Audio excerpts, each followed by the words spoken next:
আল্লাহর ওলি আবু আব্দুল্লাহ আন্দলুসি রহমাতুল্লাহ আলাইহি সফরে রওনা হয়ে গেলেন।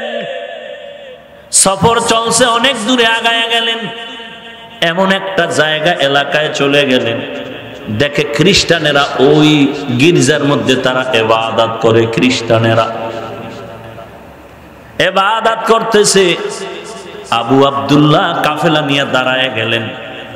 দাঁড়াইয়া মনে মনে একটু ভাবলেন। আবু আব্দুল্লাহ আন্দলুসি রহমাতুল্লাহ আলাইহি খ্রিস্টানদের গির্জার সামনে দাঁড়াইয়া কিছু ভেবে আবার চললেন। সামনে গিয়া দেখেন গ্রাম্য একটি এলাকায় পানির কূপ থেকে সুন্দরী মেয়েরা পানি নিতেছে। 40,000 মুরিদের পীর এক নজরে তাকায় থাকলেন। পাশে শায়েখ শিবলি জুনায়েদ বগদাদির কাফেলা আছে সাথে। হঠাৎ করে দীর্ঘ টাইম হয়ে গেল, আমাদের হযরত চোখ নাড়ায় না।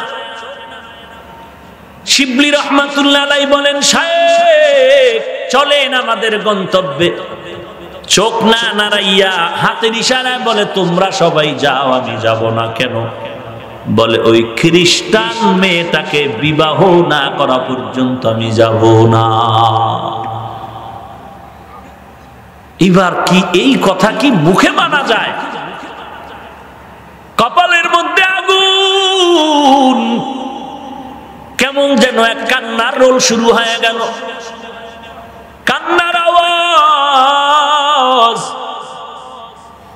সবার কান্না, কিন্তু শায়েখের চোখে পানি নাই। নিরুপায় হইয়া সবাই বিদায় নিয়ে ইরাকের জমিনে চললেন।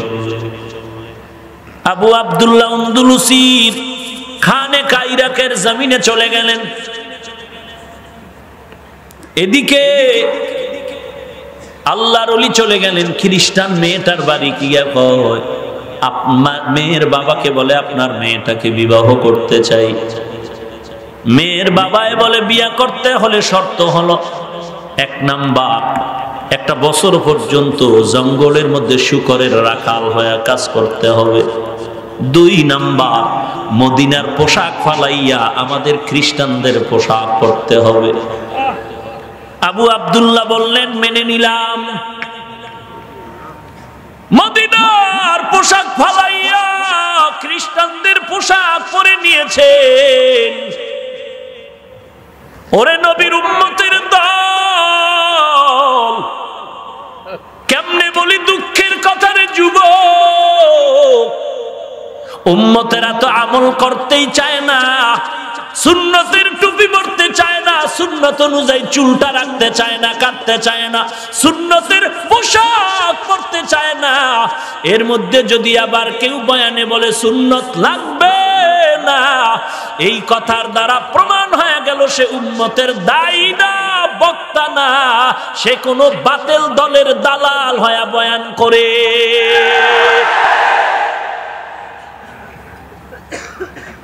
সুন্নতের ঘরে লাগছে আগুন, ঘরের মধ্যে আগুন লাগছে।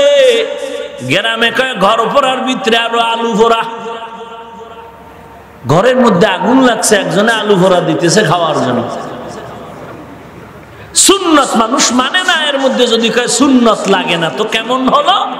এমনি তো নাচনেওয়ালা বুড়ি আরো যদি পায় ঢোলের বাড়ি। এরে নবীর উম্মতের দল, অনেকে বলেন হুজুরে হুজুরে লেগেছে। কসম আল্লাহর, আহলে হক হুজুর ওলামায়ে কেরাম কারো হুজুরের পেছনে লাগে না। আল্লাহওয়ালারা যদি কোন দিনের কথা বলতে যায়, কোন হুজুরের পেছনে ধরে নেয়, লেগে যায়। আল্লাহওয়ালারা হুজুরের পেছনে লাগে না, মুনাফিকের পেছনে লেগেছে।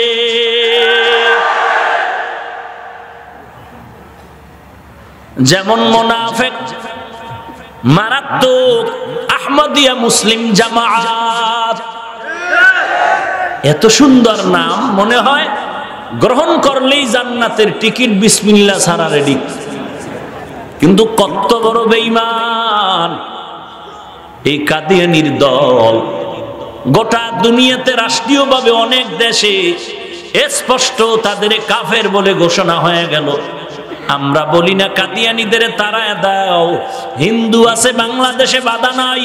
খ্রিস্টান আছে, বাধা নাই। বৌদ্ধ আছে, বাধা নাই। কাদিয়ানীও থাকবে, বাধা নাই। তবে ইসলামের লেবাস লাগাইয়া নাম ধারণ করে ইসলামের সাথে বেঈমানি করার কোনো সুযোগ নাই। এরে নবীর উম্মতের দল, আজ গোটা দেশের ওলামায়ে কেরাম এক পথে এগিয়ে যাচ্ছে।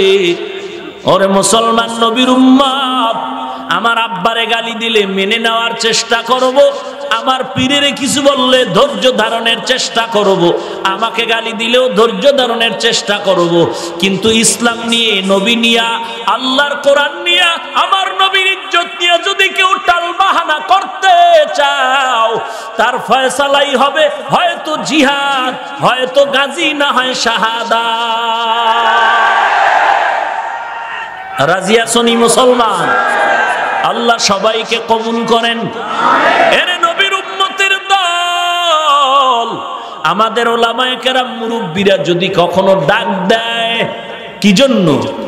দলের জন্য না, কোনো ব্যক্তির জন্য ডাকলে যাব না। রেডি? কোন যদি কয় আমি শেয়ার পাইতে চাই, তোমার শেয়ারের জন্য আমি কিল খামু কেন? কোন ব্যক্তির জন্য আন্দোলনে যাব না। আমরা যাব একমাত্র ইসলামের ইজ্জত রক্ষা করার জন্য। ওলামায়ে হাজরাত, আমাদের মুরব্বীরা যদি মুসলমানের ডাক দেয়, তাহলে এই বাংলার জমিনে কোনো রাজনৈতিক ইস্যু না, কোনো দলাদলি না, আমাদের মুসলমানের ঈমানের দাবি। নবীর পরে নবী নাই, এরপরও যারা দাবি করবে এদের ব্যাপারে সংসদে আইন পাস করতে চায়।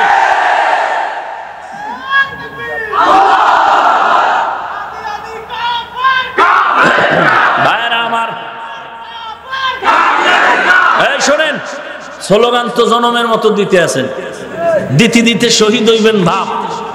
আরএফএল কোম্পানির জিনিস ব্যবহার করেন কেন? এ তো কাদিয়ানি। সেজান কোম্পানি ব্যবহার করেন কেন? প্রাণ কোম্পানি ব্যবহার করেন কেন? তো কাদিয়ানি। হ্যাঁ, যদি না থাকে নিরুপায়, এই সমস্ত কাদিয়ানির পণ্য ছাড়া কি আর কোনো পণ্য নাই? তাহলে ওখানে যান কেন? আজকে মসজিদের ছত্রা বানাইছে ওই দলের, প্লাস্টিক দিয়া মসজিদে ঢুকায় দিছে। আরএফএল কোম্পানির ছত্রা, কাদিয়ানির ছত্রা মসজিদে ঢুকেছে, নামাজি ব্যক্তির সামনে দাঁড় করিয়ে দিয়েছে আরএফএল কোম্পানির সেই ছত্রা। এটা তো ঈমানের কথা, কোনো দলীয় কথা নয়। আপনি এখানে স্লোগান দিলেন কাফের কাফের কাফের। হ্যাঁ, জিহাদ চাই জিহাদ চাই, পুলিশের ভিড়ে দেখলে কেউ নেই।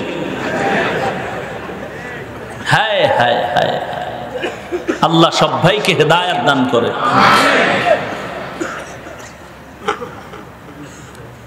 নিজেকে সংশোধন করার চেষ্টা করি, জানার চেষ্টা করি, মানার চেষ্টা করি। কাদিয়ানি থাকবে, কাদিয়ানি থাকবে, কিন্তু ইসলামের লেবাসের নাম ধরে নয়। ইসলামের বদনাম হবে, এই সুযোগ দেওয়া যাবে। ইসলাম পবিত্র, অতএব এই পবিত্রতার উপরে যারা কলঙ্কের দাগ বসাবে এদেরকে আমরা এক বিন্দু ছাড় দিতে রাজি নেই ইনশাআল্লাহ। আল্লাহ সবাইকে কবুল করেন। ভাইরা আমার, এইবার একটু চিন্তায় পড়ছেন না যে যা স্লোগান টান দিলাম তো বিপদ। বাথরুমে গেলেই দেখি কাদিয়ানি বইয়া রইছে। কি বাউতি, বদনা, হায় হায় হায় হায় হায় রে মুসলমান, রন্ধ্রে রন্ধ্রে ঢুকিয়ে দিয়েছে। হায় হায়, আল্লাহ আমরা চিল্লাইতে পারি, কিন্তু বেশি বেশি দোয়া করা দরকার। যেই পরিমাণ শক্তি নিয়ে স্লোগান দিচ্ছেন যে এখন অর্ডার দেন তামা বানায় এলাম দেশ, এই শক্তি নিয়ে ভোর রাত্রে তাহাজ্জুদে যদি কান্না করতে পারেন, আল্লাহ সরকারের দিল নরম করে দাও। দাও। আমাদের কওমিওয়ালাদের যেমন দাবি প্রণয়নে, আমাদের দাবি আদায়ে সকলের মুখোশ উন্মোচন করে একক সিদ্ধান্তে ওলামায়ে কেরামের ইজ্জত রক্ষা করেছেন। ও আল্লাহ, তার দিল নরম করে দাও। তিনিও নাকি নামাজ পড়েন, অতএব তিনিও যেন সকলকে অ্যাবাউট করে দ্বীনের স্বার্থে কাদিয়ানীদেরকে স্পষ্ট সংসদের মাধ্যমে চিরতরে কাফের আইন পাশ করে যেতে পারে। কি বলেন? আমগো নদী সাহেব আছে না, এরকম আরো বান্দা আছে। সংসদের মধ্যে এভাবে যদি তুফান চলে তাহলে ইনশাআল্লাহ একটা কিনারায় চলে যাও। কি বলেন? আল্লাহ সবাইকে কবুল করেন। আর পারি না, আপনাদের শক্তি। আমার ঢাকায় যেতে হবে কালকে জুমার নামাজ।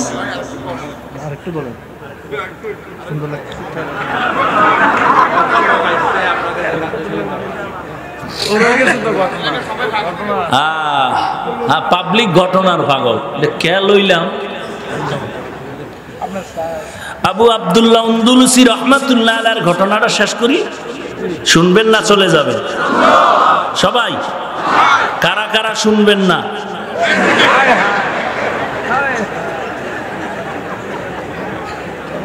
কি হুশ নাই? এক আল্লাহর ওলি কয় কেউ জাহান্নামে যাবে, কয়েকজন হাত তুলে কয় আল্লাহু আকবার।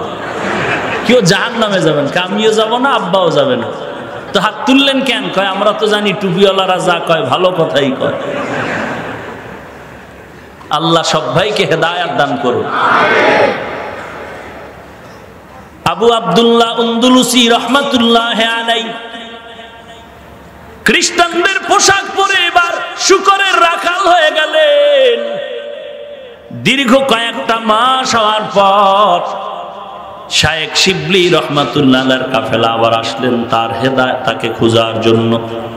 কান্না তো বন্ধ নাই, কেউ কারো কাছে বদনামও বলে না, শুধু কান্না করে দোয়া করে। এরে নবীর আশিক উম্মতের দল, আমাদের পীর সাহেব একটা ভুল করে ফেলেছেন। আমাদের মুরব্বী এটা নিয়ে বদনাম ছড়ায় না, বরং আল্লাহর কাছে দোয়া করেন, আল্লাহ আমাদের লাইনের মুরব্বী ওলিয়ে কামেল ভুল করে যদি থাকে তুমি মাফ করে দাও। দোয়া করতেছেন, দোয়া করতেছেন। ও ভাইজান, আমাদের মধ্যেও তো এমন পরিবেশ তৈরি করা দরকার। যদি এই সুন্নতের আমল করতাম, এই পরিবেশ যদি তৈরি হয়ে যাইতো, তাহলে আমাদের আহলে হক ওলামায়ে কেরাম আমাদের মধ্যে কাদা সরাসরি থাকতো না। আহা, আল্লাহ সব ভাইকে কুদরতের হাতে হেদায়েতের নূর দান করেন। এবার শায়েখ শিবলির কাফেলা এসে খুঁজতেছে কোথায়, বলে নাই নাই। খোঁজ খবর নিয়ে দেখে ওই জঙ্গলের মধ্যে একটা লোক আছে, দাড়িওয়ালা, ক্যাপ লাগাইয়া, লাঠির আগায় ভর করে শুকরের রাখাল হয়ে আছে। শিবলির কাফেলা জঙ্গলায় হাজির। জঙ্গলার কিনারায় গিয়া দেখে ঠিকই আমাদের এত বড় একজন আলেম, মাথায় ক্যাপ লাগানো, লাঠির আগায় ভর করা, সামনে শত শত শুকর। শিবলি গিয়া কান্নার আওয়াজ, কাফেলার সবাই বলে চলেন ইরাকের খানেকায় চলেন। এমন কান্নার আওয়াজ, তাদের কান্নায় শুকরের চোখেও পানি ঝরে, গাছের পাতায় পানি ঝরে। আবু আব্দুল্লাহর চোখে পানি আসে না, দিল নরম হয় না। এইবারও তারা মনের দুঃখ নিয়ে বিদায় হয়, আল্লাহর কাছে কান্না করে, আল্লাহ কি অপরাধের কারণে আজ আমাদের এই পরীক্ষা, তুমি মেহেরবানি করে আমাদের হযরতের ফিরায়া দাও, হেদায়েতের পথে দাও। শিবলি বলেন, যখন চলতেছি ইরাকের পথে, হঠাৎ করে তাকায় দেখি সামনের দিক দিয়া রাস্তার পাশে একটা পানির কূপ। ওই পানির থেকে গোসল করে আবু আব্দুল্লাহ উঠতেছেন আর কালেমায়ে শাহাদাত পড়তেছেন, আর বলে শিবলি আমাকে কাপড় দাও। আমরা দৌড়ায় গিয়ে তাকে কাপড় দিয়ে আবৃত করে নিলাম। এরপরে ইরাকের খানকায় চলে গেলাম। আমরা জিজ্ঞাসা করলাম, হযরত কি ব্যাপার, কিসের থেকে কি হয়ে গেল? বলে তা বলতে পারি না, তবে এতটুকু জানি, ওই খ্রিস্টানদের গির্জায় দাঁড়াইয়া আমি একটু অহংকার করে বলেছিলাম আমি জান্নাতি হয়ে গেলাম, তোরা জাহান্নামী, তোদের মতো খারাপ কেউ নাই, আমার মতো জান্নাতি ভালো কেউ নাই। এই ভাবটা যখন দিলের মধ্যে ঢুকলো, হঠাৎ করে তাকায় দেখলাম আমার কলবের থেকে একটা নূরের আলো বের হয়ে গেল, নূরের একটা আলো বের হয়ে গেল। শিবলি বলেন, তখন আপনার হাদিস, এত হাদিস, 30,000 হাদিসের হাফেজ, কি পরিমাণ হাদিস আপনার তখন মুখস্থ ছিল? বলে একটাও না। একটা হাদিস আমার মনে পড়তেছিল, মাইয়ুরিদিল্লাহু বিহি খাইরান ইউফাক্কিহু ফিদ্দীন। আপনি তো কোরআনের হাফেজ, কি পরিমাণ আয়াত মুখস্থ ছিল তখন? বলে কোনো আয়াত নাই, একটা আয়াত আমার স্মরণে পড়ে, একটা আয়াত, মাইয়াহদিল্লাহু ফাহুয়াল মুহতাদ ওয়া মাইয়ুদলিল ফালান তাজিদা লাহু ওয়ালিয়াম মুরশিদা। শিবলি রহমাতুল্লাহ আলাইহি বলেন, এদিকে ঘটনা তো ঘটতেছে কি, বলে আমাদের শায়েখ তো আগের মতো খানেকায় খেদমত শুরু করলেন, ওদিকে আল্লাহর কুদরত, খ্রিস্টান মেয়েকে তো বিয়া করা হলো না, ও স্বপ্ন যোগে আবু আব্দুল্লাহর স্বপ্ন দেখা খবর পাইয়া ঘুমের ঘরে তার কাছে যাওয়ার জন্য পাগল, একবার দুইবার কয়েকবার স্বপ্ন দেখে ঠিকানা চায়, বলে ফোরাত নদীর কিনারায় গিয়ে তার পাশে খানকা আছে, যাও। মেয়েটা চলে আসলো ফোরাত নদীর কিনারায়। এরপরে খবর পাওয়ার পর আবু আব্দুল্লাহ তাকে নিয়ে গেলেন লোক দিয়া, খানেকার পাশে একটা রুমে তাকে রাখলেন, কালেমা পড়ায় মুসলমান বানায় দিলেন। বিবাহ আর হয় নাই, অল্প দিনের মধ্যে ওই খ্রিস্টান মেয়ে নবমুসলিম এখন অসুস্থ হয়ে গেল, কয়েকদিনের মধ্যে মেয়েটা ইন্তেকাল হয়ে গেল। শিবলি রহমাতুল্লাহ আলাইহি বলেন, এর কিছুদিন পর আমাদের শায়েখের ইন্তেকাল হয়ে গেল। ইন্তেকালের কয়েক মাস পর আমি শিবলি ঘুমের ঘরে স্বপ্নে দেখতেছি আমাদের শায়েখ আবু আব্দুল্লাহ আর ওই খ্রিস্টান মেয়ে দুজন জান্নাতের বাগানে বিচরণ করতেছেন, জান্নাতের বাগানে বিচরণ করতেছেন। এরে নবীর উম্মতের দল, ইহদিনাস সিরাতাল মুস্তাকিম, হেদায়েতের পথ চাই রে আল্লাহ। অর্থাৎ আমরা যারা হেদায়েতের পথে আছি, এর উপরে ইস্তেকামতের জন্য আল্লাহ আপনার কাছে সাহায্য চাই। কাদের পথ? সিরাতাল্লাযীনা আন'আমতা আলাইহিম, যাদের উপরে আপনি হেদায়েতের নেয়ামত দান করেছেন। তারা চার দল, নবীগণ, সিদ্দিকগণ, শহীদগণ, সালেহগণ। আল্লাহ তাআলা এখানে এই কথা তো বললেন না, যারা সঠিক হেদায়েতের পথ পেতে চাও তারা আমার পথ ধরো, কোরআনের পথ ধরো, তা না বলে নবীদের পথ ধরো, এরপরে সিদ্দিকিনদের পথ ধরো, এরপরে শুহাদায়ে কেরামের পথ ধরো, সালিহিনদের পথ ধরো। কেন বললেন?